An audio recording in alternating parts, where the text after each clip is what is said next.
Lembro que o pronunciamento aqui do adacto gera perguntas, aqueles não se esquecerem de fazer as perguntas por escrito ou preferencialmente por escrito. Então, agora nós vamos para a última exposição, que é o engenheiro Penido, que é assessor técnico da Conlurb, que é uma das entidades mais importantes desse processo de reciclagem, coleta e reciclagem do lixo. Após a exposição do Penido, acho que sobrou... Penido, onde está o Penido? Está aqui? Acho que o Adax falou muito, sobrou uns 3 minutos para ele, estou brincando. Né? Mas, enfim, é mais, no máximo 20 minutos, já foi estabelecido. Então, vocês reservem, renovem digamos, a reserva de vocês e prestem bastante atenção, porque é uma das entidades mais importantes, e ao fechamento, depois a gente vai, então, para os debates e as perguntas, e posteriormente encerrar. Lembro que a gravação de áudio vocês podem ter pedindo aqui a secretaria do Clube de Engenharia. Ok? Alguma pergunta? Reduzir o ar. Está muito frio aí? Por favor, já deu uma reduzida, agora espera até o tempo. Tá bom, minha querida? Muito obrigado, Adacto. Eu passo a palavra então para o Penido. Como? Olha, sinceramente, até vou me informar sobre isso, enquanto está falando sobre as transparências, né? Do Adacto. O evento está sendo gravado, né? E você trazendo um DVD aqui... DVD. Isso. Você entrega no 21º andar para a senhora Lenice, ou Denise, que é essa senhora que está aqui fora, tá? Aí ela pode te dar o evento. Uma cópia. Você autoriza, Adacto? Já deixei uma desktop aqui. Olha, pronto, já autorizou, então, beleza. Não, exatamente. Todos autorizam? Penido? Sim, pois não. Também? A senhora... Assinei um papel aí. Como é o nome dela? Nilza. Tá, então todos assinaram. Obrigado. Boa noite a todos. Obrigado, Paulo, pelo convite, Ibar. É sempre um prazer estar aqui no Clube de Engenharia, embora me sentindo um pouco como a Geni. Eu só levei pedrada aqui. Ser da Conlurb leva um certo ônus. Como eu estou há 34 anos na Conlurb, vocês imaginam o que eu já levei de pedrada. A única coisa que eu digo é o seguinte: a cidade do Rio de Janeiro é suja. Eu estava conversando hoje com uma diretora do INEA, estava comentando, mas o Rio de Janeiro continua sujo, continua lindo, mas continua sujo. Eu digo a verdade.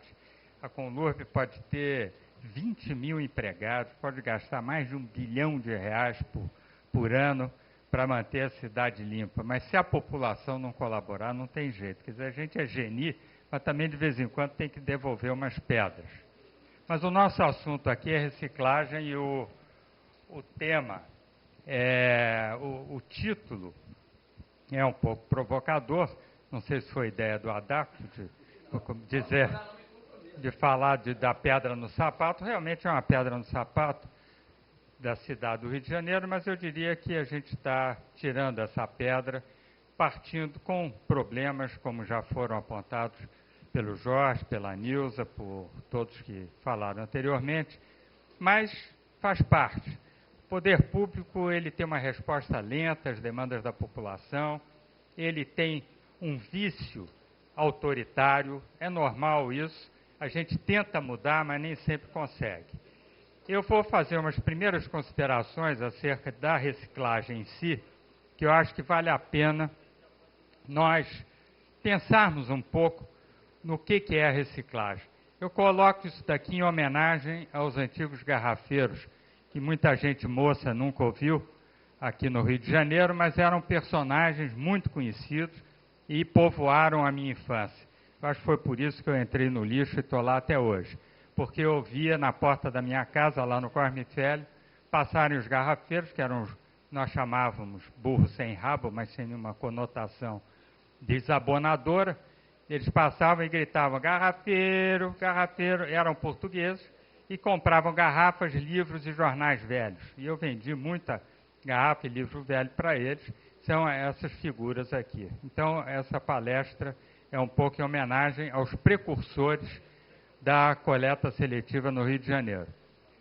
Vocês veem que é uma coisa muito antiga, tem fotografias de 1928 com catadores na beira da Baía de Guanabara, onde eram os nossos aterros, ali na Ponta da Saudade, no Caju, e catadores, já que nós chamávamos naquele tempo de trapeiros. Aqui a gente vê catação, são carroças levando materiais recicláveis, como se vê até hoje. Eu queria só passar rapidamente, sem ser muito chato, o conceito de resíduos e o conceito de material reciclável. Porque o resíduo, a gente acha que lixo é uma palavra com um valor absoluto ou um sentido absoluto. E definitivamente não é. É um conceito extremamente circunstancial. O que é lixo para mim nesse momento, que eu vou descartar, se eu estou com uma caneta Bic lá no finzinho, eu vou jogar fora essa caneta. Ela foi um resíduo para mim nesse momento. Aí eu saio daqui, quero tomar nota de um telefone, pô, ganhei na loteria, quero acertar o nome, porque dei aquela minha canetinha. Aquela caneta seria extremamente útil para mim naquele momento. Então, esse conceito de relatividade é fundamental, porque o que é resíduo para mim num determinado momento pode não ser para uma outra pessoa num outro momento, ou para mim mesmo num determinado momento. Então, lixo não é um valor absoluto. Isso é a primeira coisa. Resíduo não é um valor absoluto. E isso nos leva ao conceito de material reciclável, que em determinadas circunstâncias pode ter sido um resíduo para mim, mas que terá um determinado valor para uma outra pessoa. Eu gosto de colocar essa frase do nosso saudoso Milor aqui, porque é muito interessante e mostra bem a sociedade que nós vivemos. Quando começou a comprar almas, o diabo inventou a sociedade de consumo, que definitivamente é onde nós vivemos. Nós somos uma sociedade capitalista, para o bem e para o mal. Eu vejo o Adacto falar em reduzir o consumo, quando o governo hoje, todos os governos no mundo, inclusive os mais socialistas, até o comunista Albânia, Coreia do Norte, hoje estimulam o consumo. É uma hipocrisia generalizada, porque com uma face dizemos, vamos fazer como o Adacto diz, vamos reduzir o consumo, para que comprar o carro do ano, o computador que acabou de sair? E do outro lado diz, vamos reduzir o crédito, vamos reduzir os juros, vamos estimular o consumo, vamos tirar o IPI dos automóveis, porque você só tem um, compre 2, porque você pode ter isso, compre 10 geladeiras na sua casa, um para cada cômodo. Então, o que hoje nós vemos é uma hipocrisia generalizada de todos os governos. E por quê? Porque nós vivemos, para o bem ou para o mal, numa sociedade de consumo. E a base da sociedade de consumo é gastar dinheiro comprando coisas. Se nós pararmos, toda essa sala aqui, parar de comprar roupa, parar de comprar carro, parar de usar carro, alguém vai sofrer, alguém vai perder o emprego por isso. Então, mudar isso é muito complicado, porque a gente teria que manter o consumo, sim, um consumo mais consciente e um consumo que possa redundar, depois que a gente não utilizar mais aquele determinado bem, possa voltar ao ciclo de consumo e de produção, como a gente vai tentar através da logística reversa, que vamos ver aqui há pouco tempo. Eu queria que vocês vissem o que foi escrito como a sociedade de consumo, ela já vem há muito tempo, mas é uma coisa sórdida. Esse analista de vendas americano, em 1945, olhem o que ele diz. Nossa enorme economia, isso daqui foi logo depois da Segunda Guerra Mundial, quando o mundo estava em absoluta crise, e que você tinha que estimular a produção industrial de qualquer maneira. Olha o que ele diz. Hoje seria um palavrão isso, mas no fundo, eu queria que vocês pensassem que é exatamente isso que todos os nossos governantes vêm dizendo, sem nenhum pudor. Nossa enorme economia produtiva exige que façamos do consumo nosso modo de vida, que nós convertamos as compras e o uso de bens em rituais. O que nós fazemos quando entramos num shopping center? É um ritual. Dizem que a mulher, quando está deprimida, nada como um shopping center para tirar qualquer depressão. Mas o homem também. Que nós busquemos no consumo a nossa satisfação espiritual. Olha que coisa extraordinária, esse cara escreveu isso em 1940. A satisfação do nosso ego. Nós precisamos de coisas consumidas, queimadas, repostas e descartadas numa taxa cada vez mais acelerada. Eu pergunto a vocês honestamente, tem alguma diferença do que está escrito aqui em 1945, num período de depressão mundial, do pós-guerra, com o que é dito hoje pelos nossos governantes? Nenhuma diferença. Nós estamos tirando IPI dos automóveis, que consome aço, que é o maior emissor de CO2 para a atmosfera, gás de efeito estufa, que consome um combustível não renovável, fóssil, e que emite gases de efeito estufa para a atmosfera. O que o governo faz? Tira o IPI, vamos comprar mais carros cada vez mais, e assim sucessivamente. Então eu queria alertar, para quando a gente fizer o discurso, o que está acontecendo com o mundo é isso. Estamos escavando e estamos botando aqui no consumo, nas casas, nos automóveis, nas televisões, produzindo CO2, mas a gangorra está começando a pender para o lado errado, e a gente tem que tomar muito cuidado.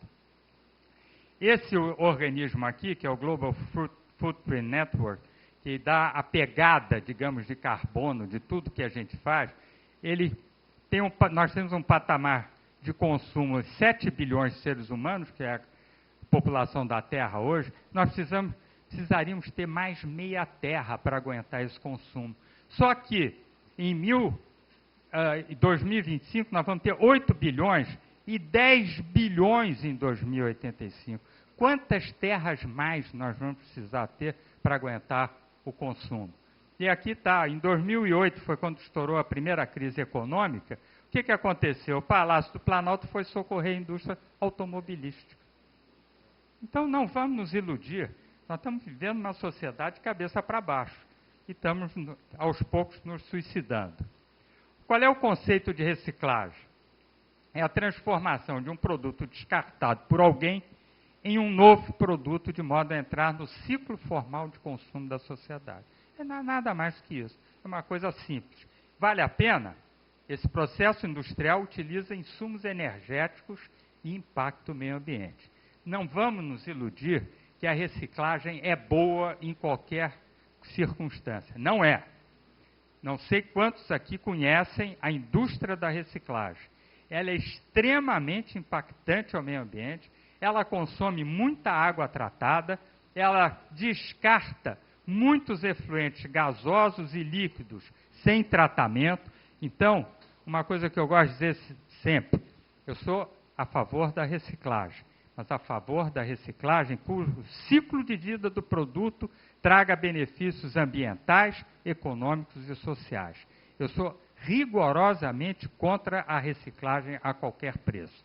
E acho que os catadores que têm uma posição fundamental nesse processo sabem muito bem disso.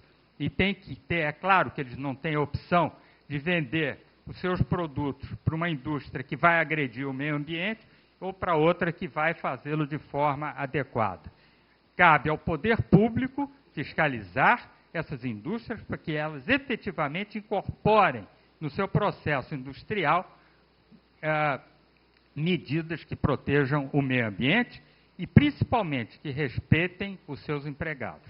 Porque o que nós vemos aqui são indústrias que não têm nenhuma proteção, não dão nenhuma proteção aos seus empregados e descartam qualquer tipo de efluente líquido ou gasoso para a atmosfera sem nenhum tipo de tratamento. Agora, em homenagem ao meu amigo Adacto, eu vou falar sobre o mito dos números. Quando a gente fala, a Colombo só recicla 1%, no Rio de Janeiro só 3%, eu concordo perfeitamente com o Jorge, que nem Deus sabe quanto se recicla na cidade do Rio de Janeiro. Nem Deus. Por quê? Porque nós temos uma reciclagem invisível, nem tão invisível assim, mas inquantificável. Eu não sei quanto os catadores nas ruas reciclam. Eu sabia aquelas que nós tínhamos controle. O aterro de Gramacho, o aterro de Jericinó, a usina do Caju e a usina de Irajá. Sobre esses eu falo, porque nós medimos, inclusive o aterro de Gramacho, que era o maior centro de reciclagem da América Latina. De Gramacho saíam diariamente 200 toneladas de material reciclável selecionado. Não é o material que sai das nossas casas, tudo misturado com rato morto, com gato, com isopor, com coisas que não interessam e que você conhece bem. Porque a nossa sociedade, infelizmente, ainda comete esse crime de colocar num saco de material reciclável todo o lixo que produziu e que quer se ver livre e deixar na mão do catador. É só ir numa cooperativa de catadores e ver o material, entre aspas, reciclável que sai das nossas casas e vai para eles selecionarem. Quando eu digo mito dos números, é que é inviável falar em 30% de reciclagem, é inviável falar em 50% de reciclagem. Por quê? Porque isso daqui, por exemplo, são os componentes do lixo domiciliar. Eu vou falar por grupos: papel, plástico, vidro, orgânico. Só o orgânico, como o Adacto já tinha mencionado, 48% de orgânicos. E o resto aqui é metal, inerte, folha, flores, madeira, borracha, pano, trapo, couro, osso, coco, vela, parafina, eletrônico, etc., chegando aos 100%, que é o nosso lixo domiciliar. Isso é feito pelo Centro de Pesquisas Aplicadas da Conlurb, que analisa o lixo do Rio de Janeiro muito detalhadamente. Mas o que nos interessa? Uma coisa é você estar em cima de um laboratório e você bota o lixo, depois de quarteado, misturado, você vai com uma pinça, pega um pedacinho de vidro, separa. Pega um pedacinho de plástico, separa. Um pedacinho de papel, um papelão, separa. Aí você vai ter aquele percentual que todo mundo fala, que é esse daqui, potencialmente reciclável. Papel, 20%. Aí soma aqui e o Adacto diz, vamos reciclar 56%. Mas não existe isso. Por quê? Isso é o potencialmente reciclável.